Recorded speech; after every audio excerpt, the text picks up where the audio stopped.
Often we prepare by rehearsing what we're going to say, right? Like, and even beyond a job interview, if like I'm going to go have a really challenging conversation with my wife, my first thought is, okay, I need to prepare what I'm going to say. And what we're getting at here is there's a different preparation, and it's preparing the physiology. Welcome back to Wired for Connection, a Polyvagal podcast. Today, Michael Allison joins us to discuss performance and play through a polyvagal lens. Michael is a globally recognized performance consultant, educator, and author who applies polyvagal theory to optimize health, resilience, and excellence under pressure. He is the creator of Autonomic Agility, his registered framework for teaching individuals and teams how to recognize, respect, and guide their physiological state in high-stakes environments. Michael also developed the performance hierarchy and the play zone methodology, two core models endorsed by Dr. Stephen Porges that translate polyvagal principles into accessible, real-world performance tools. During our conversation, we discuss the state of play. When we're talking about play, it's not that it doesn't matter. It's not that we're not putting in the effort and the work. It's that we still somehow, and that's not easy, somehow we have to help convince the nervous system that you're not in a state of threat, even though there might be a lot on the line. We talk about applying these performance principles in day-to-day life.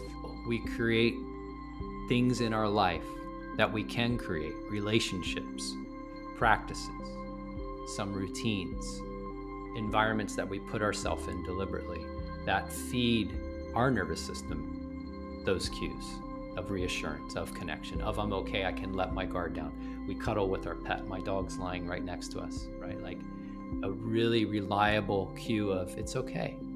And in part 2 of our conversation, we'll discuss these ideas in an athletic context, touching on some of the greatest athletes and sports teams of our time. But before we get there, we'll talk about the basics of his state of play methodology and discuss performance in the workplace. My name is Mac with the Polyvagal Institute. Here's our conversation with Michael. Michael, thank you so much for being here today. Would you mind just telling us a little bit more about yourself and your background in the world of performance consulting? Well, I came into Polyvagal Institute and this whole area of what I'm working in now, which performance consulting would be, I guess, the correct term. But I came into it really from a fitness and wellness background. And I had owned personal training, Pilates, yoga, physical therapy, a real well-being facility here where I live in Santa Barbara for 25 years. And when I first started reading Polyvagal Theory and Steve's brilliant work, it was very clear to me that in addition to it being the pathway to healing and navigating, trauma and all of that, which is really important, it also was to me a template. It provided a template for well-being, a template for why the facility I was running was actually working. It was creating these relationships that were grounded in safety, and through movement and exercise, they were actually playing together. It was the state of play, right? And so it became very clear that polyvagal theory was a template that I was doing parts of and that I had discovered in my own healing journey. And I was orchestrating everything around my life around finding safety. I wasn't using that language, but that's really what I was doing. And so it just became very clear that this to me is a template. And at the same time, I was working with a professional tennis player, and I started to morph polyvagal language into a language he would understand. And it turned into what I do now at the Institute, which is teach these courses on more performance aspects. And instead of feeling overwhelmed or moving into states of fight or anxiety, how do we find the state of play while feeling the pressure to perform? Yeah, I love that. And you touched on it. The term play, your course with the Institute, Polyvagal Institute, is called Play Zone Pro. Just I'm wondering if you could just expand on what play means to you, that word, and why that I think that that word is so important when it comes to performance, because a lot of people, myself included, wouldn't necessarily think of having to go up and perform as being, associated with the word play. But what does that word mean to you, and why did you choose Yeah, that? it can sound soft, right? It can sound kind of silly, goofy, not taking it seriously. And that's not the state of play that I'm referring to. I it's still we're very committed. We're very connected to what we're doing. It might look like there not that silliness and goofiness aren't play. They are. But what we're talking about in performance, whether it's in sports, whether it's in business, whether it's just in having a successful relationship with someone you care about, this state of play is technically when you feel safe in your body enough, you feel connected and present, and you're cueing and receiving from the other or the audience social cues of connection, of support, of trust, of we're together in this. And even if you don't have an audience or you don't have your teammate with you, there is still in this state of play, there's still connection. There's connection to why you're doing this, a deeper purpose. There's connection to who you're really doing this for. It's not just self, it's more than that. And that might be an image, that might be actual, you just feel it, right? But that's the state of play. And when it's in a team, it's interactive, right? It's the chemistry when we see a sports team and they're just in sync. That's the state of play. They're all in it together and they anticipate each other's movements. They're communicating not necessarily through voice, but they're communicating through posture, body language, eye contact, sounds, breath, rhythm. And that is the state of play. So the state of play, technically, if we're playing together, what's really happening is those heart rate and breathing patterns come into sync. And that's that vagal mechanism. So when Steve was articulating this ventral coordination of sympathetic and even dorsal, that is the state of play. And it's really quick changes in that vagal brake to allow different levels of metabolic output and social interaction. That's what it is. And it's awesome. Yeah, yeah, it is awesome. And I know, like, for me personally, as a sports fan, I can think of the great teams that I've seen across all the sports being in sync, kind of like what you were talking about. And, more times than not, it does lead to success on the Mhm. field or on the Mhm. court. Team and individual success kind of converge to make, these great sports teams that we've Mhm. all seen across time. And I do want to get into athletic performance at some point later in our conversation, but I do want to bring it kind of back to just some of the basics with this methodology Mhm. and the people, the clients that you've served. You said that you've worked with professional athletes. You teach this course here at the Mhm. Polyvagal Institute. I'm just curious, how have you brought this methodology, outside and into the world? What does your day to day look like? Day to day's all over the place. So I spend a lot of time writing and really honing these ideas. I have a book coming out next year with New Harbinger called State of Play. That is this whole methodology into the book. I just submitted the second revision. I do have a handful of private clients that are in different fields, whether it's athletics or business. I will come in and do workshops or do trainings for teams. And again, that team could be in sport or it could be in business. And I also do a lot of things with parents and parents of athletes or athletes who are student athletes in college. And I work with several college sports teams in volleyball, in tennis, in golf. And currently, actually, I'm helping the athletic director of a college here in Santa Barbara really create this whole methodology within their entire athletic department for the entire their division 2. So I go wherever I'm asked and I do a little. That's why I laughed when you said I like to describe I have a lot of balls in the air that I'm juggling that are really they're really all important to me. they're all grounded in the same methodology, what I call the play zone. But they're all a little bit different, whether it's coaching, whether it's writing, whether it's presenting, whether it's running a workshop.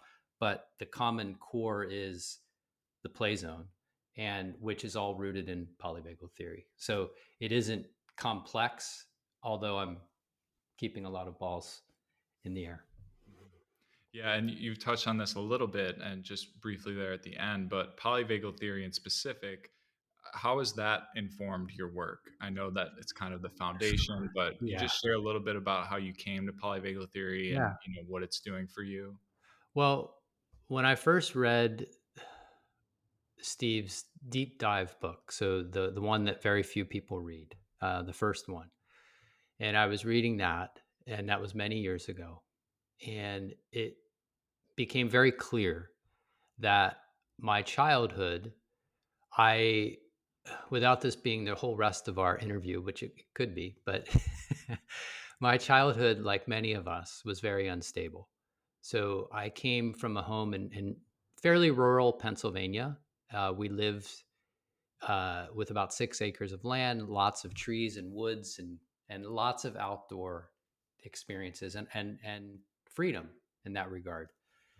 But my father was abusive and very unpredictable. And so I grew up in a very unsettled household. And there was an experience where I recollect where I actually went into a shutdown response. So this is polyvagal, so we all know what that means. So I had a collapse. And from that point on, I I was different. I wasn't as playful. I wasn't as engaged in the world. And then as I was getting into high school, I there funny story, but I when I was 16 and I was in a class, there was a freshman, so I was a junior, there was a freshman, she grabbed my arm and she said, "I think my arm is more muscular than your arm." and I and she was right. I was always this really lanky, skinny kid, but I was very athletic, very competitive. I was the star pitcher of our baseball team. I was very athletic, but I was really skinny. And so when she said that, I was kind of embarrassed. And I started lifting weights. I started training that very next day with my best friend. And from that point on, I've always been in a gym. Like it's just what it shifted everything for me. And it started off as a superficial quest of I want to get more muscular.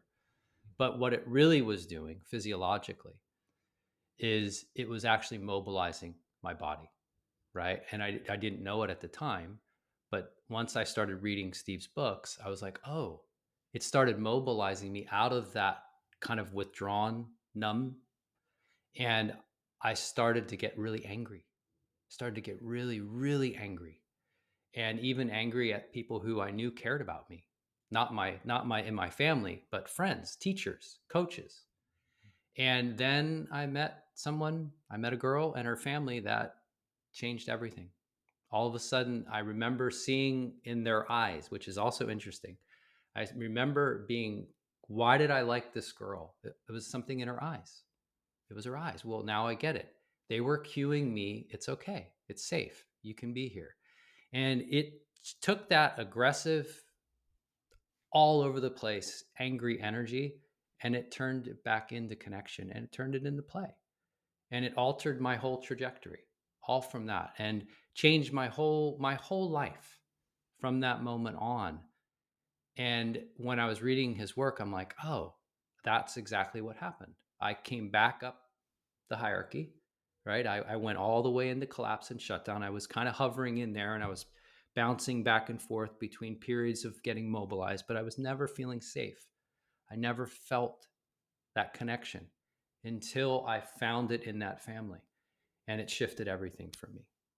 And they were cueing me connection and warmth and welcome that just softened the edges and brought that vagal system back online. That's technically what it did. And that allowed me again to trust, in my language of today, it allowed me to trust that it was safe to feel safe again. That was what it did. Because I grew when I was little, I remember feeling very safe when I was really little. I remember running through the woods and playing and doing all kinds of games with my two brothers. And I just remember it wasn't that all of home life was scary and chaotic, but there were enough parts of it, and there were enough actual experiences that kicked me into that defensive, locked in Steve's language, chronically locked in a state of threat. That's where I was, right? And so Yeah. changed everything for me. Doesn't mean I don't ever have experiences of falling back into the abyss, Mhm. shutting down, but it means now I trust that safety and trust are really a shift away. They're just a shift away. Just like if I'm feeling really connected, I also recognize that I could also be disrupted. Right. So it goes in both ways. And the part that's really reassuring is trusting that how we feel is a reflection of our physiological state. Mhm. And we can go with it and just ride that wave, Yeah. or we can build skills, which is really what the course is about and what the book will be about. It's about recognizing those shifts and how our behaviors and emotions and our thoughts and all of and the way we act and interact, how that's all influenced and shaped by those states. But then if we need to or desire to, how might we guide ourselves through those states to best match the situation or the interaction, or to show up in the way we would really like to show up in that relationship. Mhm. Yeah, no, I completely understand and can relate to what you're saying. And, I'm just curious if you can remember back to when you had that experience with the other family and kind of leaving the dorsal shut down and feeling like you're in sympathetic, feeling a little bit angrier. But when that co-regulation happened, with you being a pitcher on the baseball team, do you remember how that affected your performance on the field? Did it have any sort of effect? Well, actually, what ended up, if I look back, that was in high school. That was my junior year, Mhm. and it actually softened my competition. Actually, for me, it became less important. So it wasn't that it gave me a lift in performance. It actually took me out of caring so much about the performance, which again makes complete sense to me now, because why I was performing, why I was playing sports, why I was really trying to be a high achiever in so many domains was I was trying to find a way to feel safe. I was trying to find a way to, because my dad was also very hard on me athletically and academically, but really athletically. That was a big part of this is it was never good enough. Right. And so I recognize that, again, subconsciously, I recognize that that competitive fire was actually fueled from a quest of feeling safe and fueled with inadequacy in a way. Right. And so it didn't lift my performance. It made competition less vital in a way. Right. And Okay. that you're asking a really good question, because that can happen. Right. Like, so when we go back to your question about what's my day look like? Well, right at this very moment, I'm working with a player who has stopped playing tennis. Actually, two different players. Who one was a high level college player who is now taking a break. We'll see if he comes back to tennis.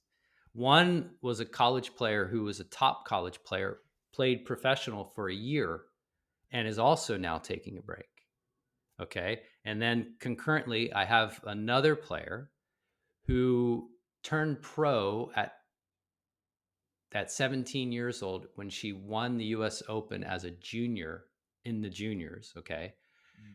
And immediately started playing pro and got inside the top 100. And then since has fallen, and then has since climbed back up into the top 100. So Okay. she's still in the game, but has a different relationship to herself within the game. And then there's another player who was, when I first started with him, he was inside the top 100, got all the way up to number 8, dropped back down, couldn't win a match, and now he's back inside the top 30. And so Mhm. there's these different trajectories. And the reason I share that is because sometimes you do recognize that your drive and your hunger are not coming from a physiological place of safety and play.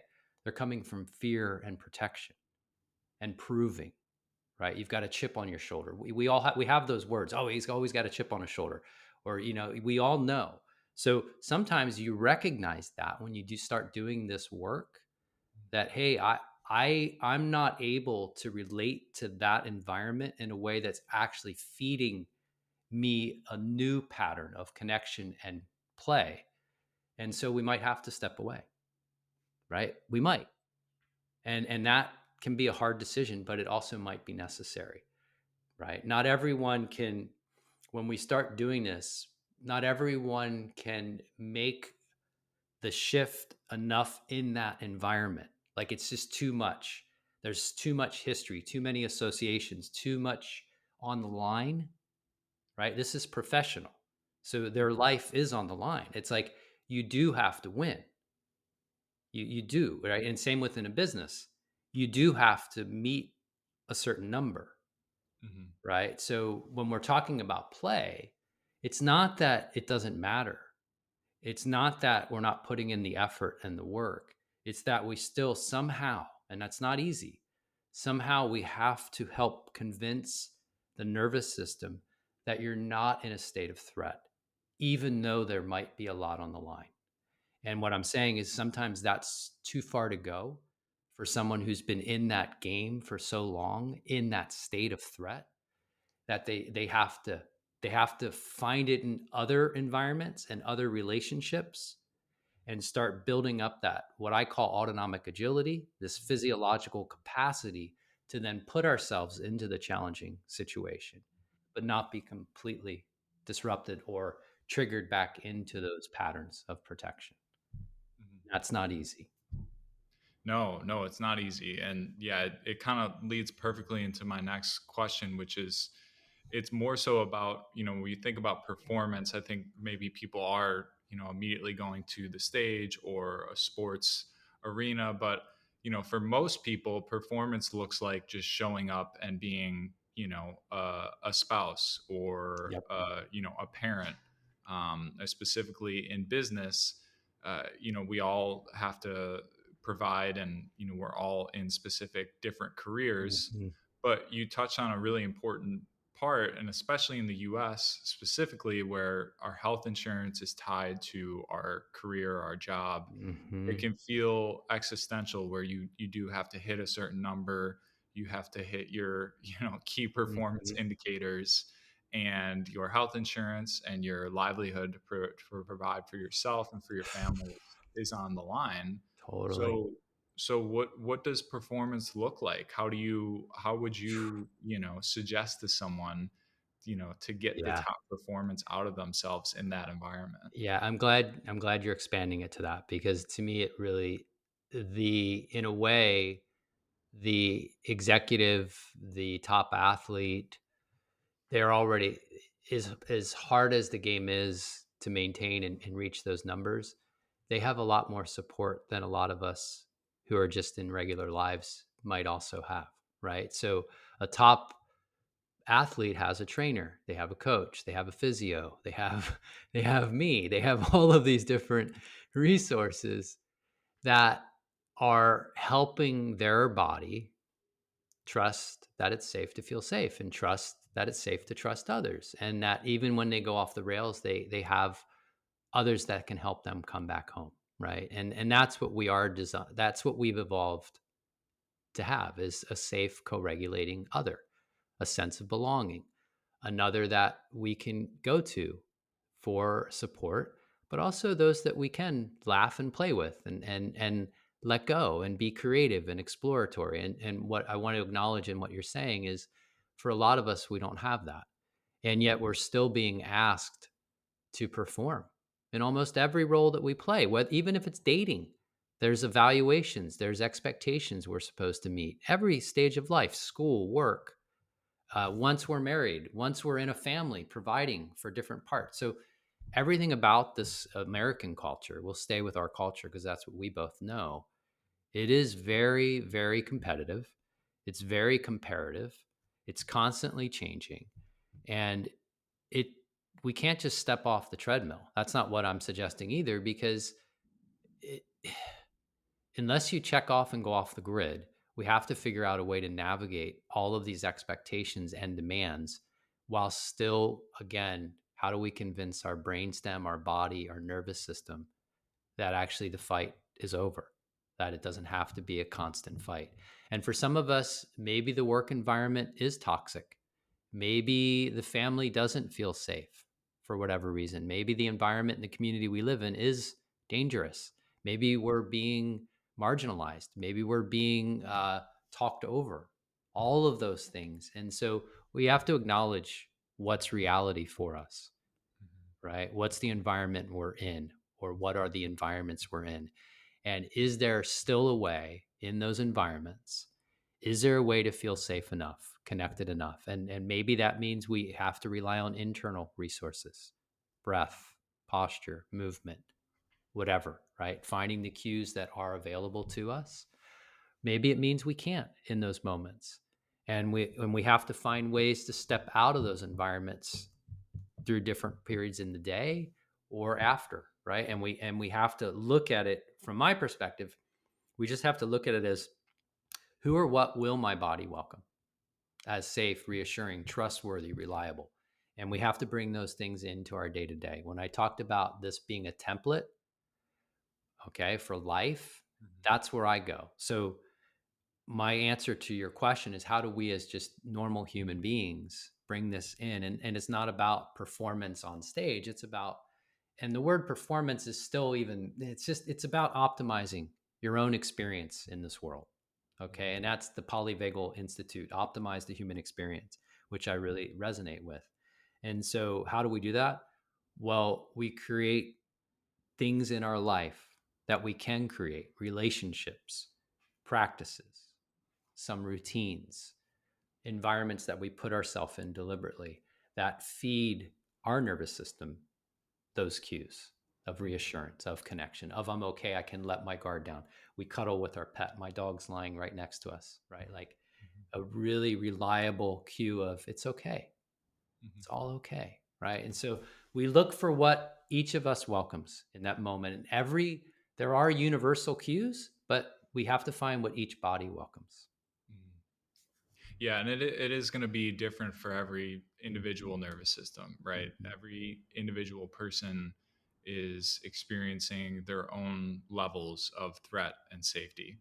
And so I think it's important to acknowledge that to me is being, trauma informed, nervous system informed, being, deeply aware that your approach, what you do to feel safe, isn't going to work for somebody else because they might be going through a completely different set of circumstances. Mm-hmm. But I do want to talk about one circumstance that I think most people have been Mm-hmm. in, and I would love to get your take on how you would prepare using polyvagal principles, play zone methodology. How would you prepare for something like a job interview where you're in that pressure environment and you're being asked to perform? Yeah, What does that look great like question. for you? So often, often we prepare by rehearsing what we're going to say, right? Like, and even beyond a job interview, if like I'm going to go have a really challenging conversation with my wife, my first thought is, okay, I need to prepare what I'm going to say. And what we're getting at here is there's a different preparation, and it's preparing the physiology. Okay, so I see it as two parts. We're preparing the physiology to feel what safety and connection feel like. Okay. And we're also preparing the physiology to shift, what I call agility. Okay. So the preparation for an interview would be those two things. Okay. I want to actually prepare my body to get mobilized and still, to be engaged and to listen, to be even disrupted and to recover. And I want to prepare it to just be able to drop into presence and safety. And so it might look like, in my case, I mean, I have my own ritual. And so I would create with that person, I would create a ritual that they practice every day. And and then maybe there's more little resources they add in as that specific prep resource, that prep ritual. But it would involve, and I'll just give you my ritual. Okay. So I will do a breathing practice. Okay. And it might be depending on how much time I have, but I'll do at least a 10 to 15-minute breathing practice. Okay. Then there's also a voice practice, which I learned from our educational partner, Maddie Shisco. Right. Right. And so I'll do specific voice things. And you go, well, what if you're not using all of us are using our voice. Plus, once we understand the social engagement system and its connection to this vagal braking, using our voice and playing with our voice is also what I was talking about, not only regulating, but also challenging and moving that system up and down. So I do a vocal practice, it takes a couple minutes with sound. I listen to specific music. Sometimes I'll listen to the safe and sound, but sometimes I'll listen to specific, more upbeat, dancey music. I like the Bee Gees. I like those kinds of things. I have Mhm. certain go to songs that, again, trigger my state of play that I move with, right? I have movement. I often do some type of movement practice. I do all these different funky little things and movements. So my ritual involves breath, it involves voice and sound, it involves listening to some music or something. It involves movement of my body. I haven't mentioned even thinking about what I'm going to do, Mhm. right? And then I set an intention. So there's my deliberate part. I set an intention. And lastly, what I do is I connect to why am I doing this? Why is this important to me? What is this for? Right? What is this for? And how can I then connect with that through this physiology? Because it isn't just to me all physiology.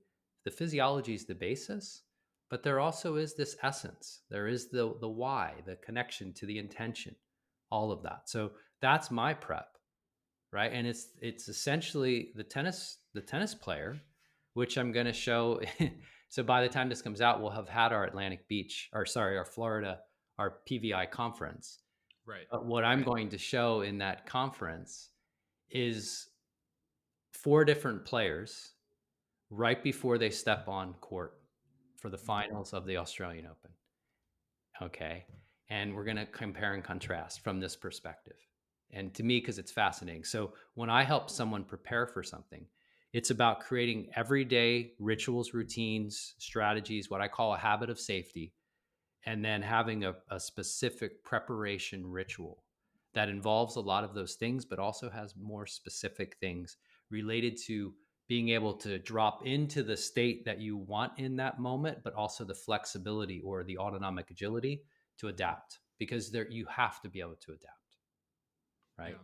They're going to Yeah. ask you a question that you didn't expect, or you're going to say something and you're going to see in their face that it didn't land. Mhm.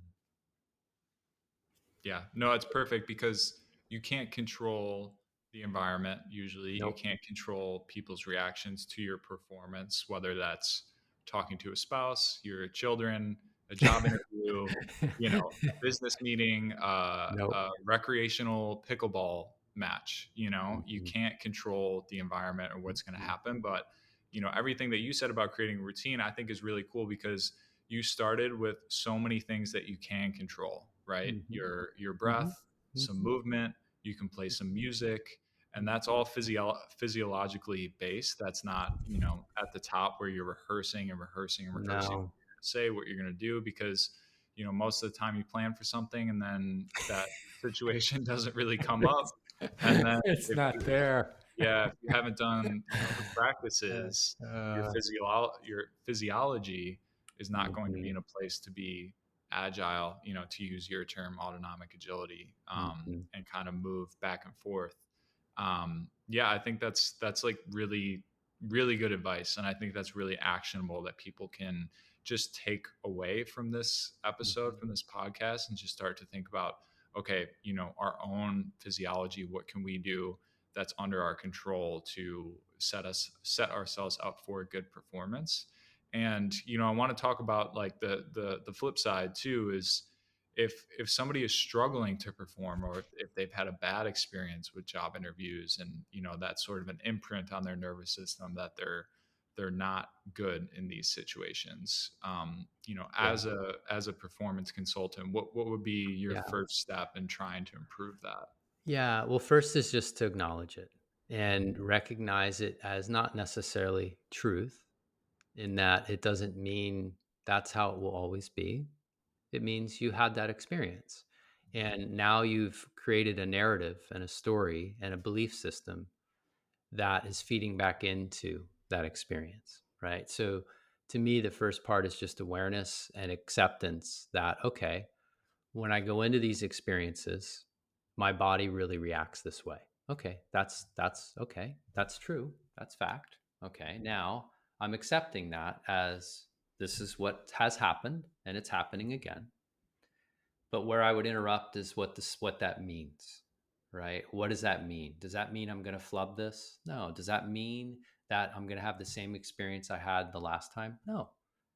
It doesn't mean that. It just means, again, my body is preparing to move, or my body is preparing to get me out of here, or my body is overwhelmed and wanting me to just hide in the corner. That's what it means. Doesn't mean that you're going to, doesn't mean that you're not going to be able to articulate, doesn't mean any of that. Yes, it's suboptimal. You're not in your optimal state to connect or to engage or to pull out the information you know, but that doesn't mean you can't access enough.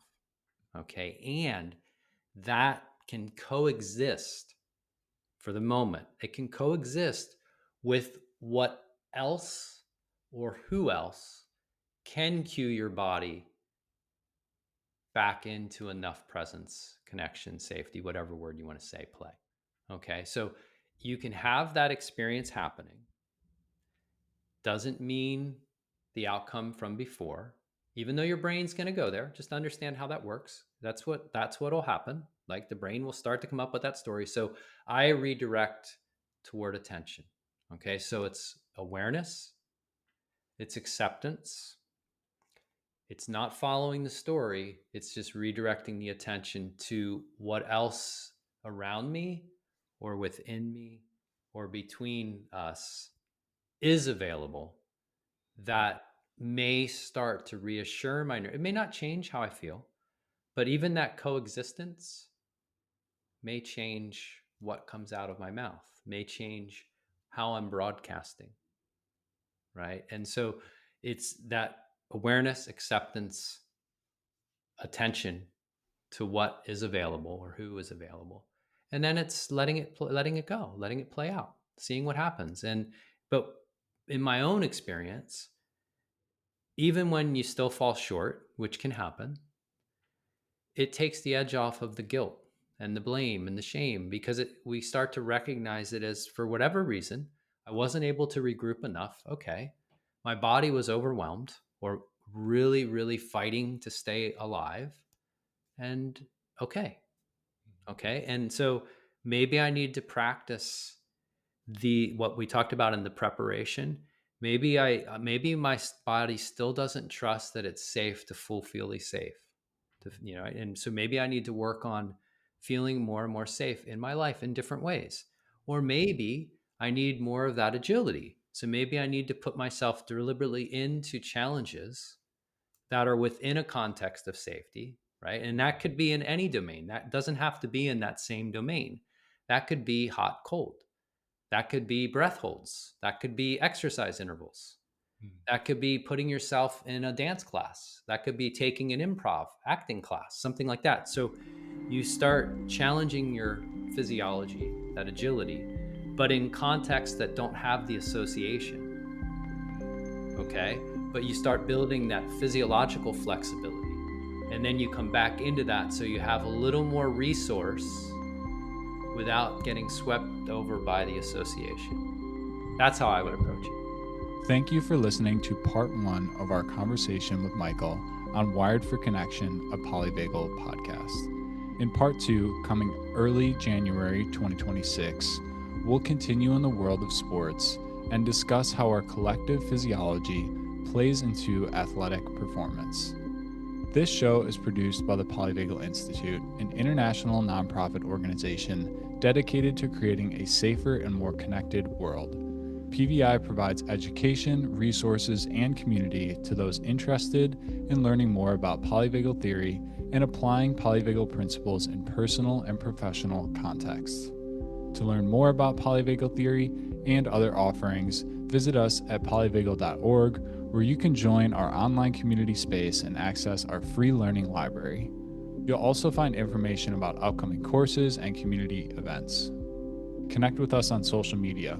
You can find us on Instagram, Facebook, LinkedIn, TikTok, and YouTube. Thanks again for listening. We'll see you next time.